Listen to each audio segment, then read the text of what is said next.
Problem number 66 को समझिएगा guys. मेरे पास एक ऑब्जेक्ट है, लेट अस सपोज कि वो ऑब्जेक्ट ये है। अब सवाल ये है, देखो ये है मेरे पास, सवाल ये है कि मैंने इसको अब घुमाना शुरू कर दिया। अगर मैं इसको घुमा रहा हूँ तो एक सर्कुलर पाथ पर घूम रहा है। अब कहीं ना कहीं इसे सेंट्रीपिटल फोर्स मिल रहा होगा जिसकी वजह से ये घूम रहा है। सेंट्रीपिटल फोर्स जो मिल रहा है वो रस्सी के अंदर प्रोड्यूस टेंशन की वजह से मिल रहा है, जिसकी वजह से सर्कुलर पाथ पर घूम रहा है। अब अगर मैं इसको छोड़ना चाहूँगा तो देखो ये, जैसे मैंने इसको छोड़ा था तो ये ऊपर जाने की कोशिश कर रहा था। अगर मैं किसी और पॉइंट पे इसको छोड़ूं कुछ इस तरीके से तो ये कहीं ना कहीं नीचे को इस तरीके से जा रहा है।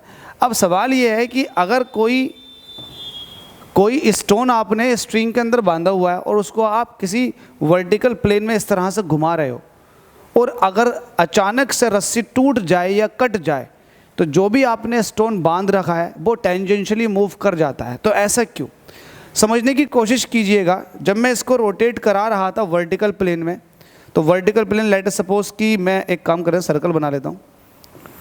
लेट अस सपोज कि वर्टिकल प्लेन में कुछ इस तरीके से मैं इसको रिवॉल्व करा रहा था।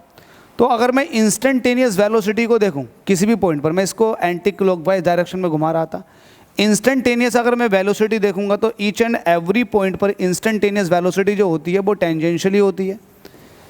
इंस्टेंटेनियस वेलोसिटी क्या होती है, ये टेंजेंशियली होती है।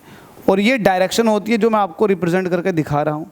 अगर किसी पॉइंट पर मैं इंस्टेंटेनियस वेलोसिटी देख रहा हूँ तो वो कुछ इस तरीके से आएगी टेंजेंशियली। अब अगर रस्सी टूट जाती है या कट जाती है तो इंस्टेंटेनियस वेलोसिटी की डायरेक्शन आपको दिख रही है, तो वो कटा हुआ स्टोन रस्सी के साथ इस तरह की डायरेक्शन में मूव करके चला जाता है टेंजेंशियली। सवाल किया जा रहा है कि ऐसे क्यों, तो ऐसा इसलिए होता है, बहुत सारे रीज़न है। एक रीज़न तो ये भी है, जब आप सर्कुलर पाथ पर घुमा रहे होते हो ऑब्जेक्ट को और रस्सी अचानक से टूट जाती है तो सेंट्रीपिटल फोर्स जो होता है वो ख़त्म हो जाता है जो उसको सर्कुलर पाथ पर घुमा रहा है। जैसे ही सेंट्रीपिटल फोर्स ख़त्म हुआ तो अब ये टेंजेंशियली मूव करके चली जाती है, क्योंकि एक सेंट्रीफ्यूगल फोर्स लगता है जो बाहर की तरफ को धक्का देता है, जिसके इन्फ्लुएंस में ये टेंजेंशियली मूव करके चली जाएगी। आप ऐसा भी कह सकते हो कि ऑब्जेक्ट हर वक्त ईच एंड एवरी पॉइंट पर, अगर मैं इंस्टेंटेनियस वेलोसिटी की बात करूँगा तो वो टेंजेंशियली होती है। अगर ऑब्जेक्ट सर्कुलर पाथ पर घूम रहा है और रस्सी वगैरह कट जाती है तो उन वेलोसिटी की डायरेक्शन में ही ऑब्जेक्ट मूव कर जाता है। इसमें से किसी एक डायरेक्शन में वेलोसिटी की ऑब्जेक्ट मूव कर जाएगा। लेकिन एक रीज़न और भी है। एक्चुअल में होता क्या है, जब ऑब्जेक्ट मूव कर रहा होता है तो इनर्शिया ऑफ डायरेक्शन होता है।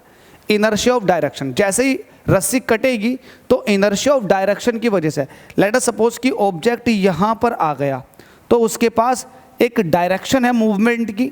अब चूंकि रस्सी ये थी, रस्सी ब्रेक हो चुकी है तो मूवमेंट की डायरेक्शन ये थी, तो इस डायरेक्शन में इसका मूवमेंट होगा क्योंकि इनर्शिया ऑफ डायरेक्शन ये है, जिसकी वजह से इस तरह से ये टेंजेंशियली मूव करती हुई चली जाएगी।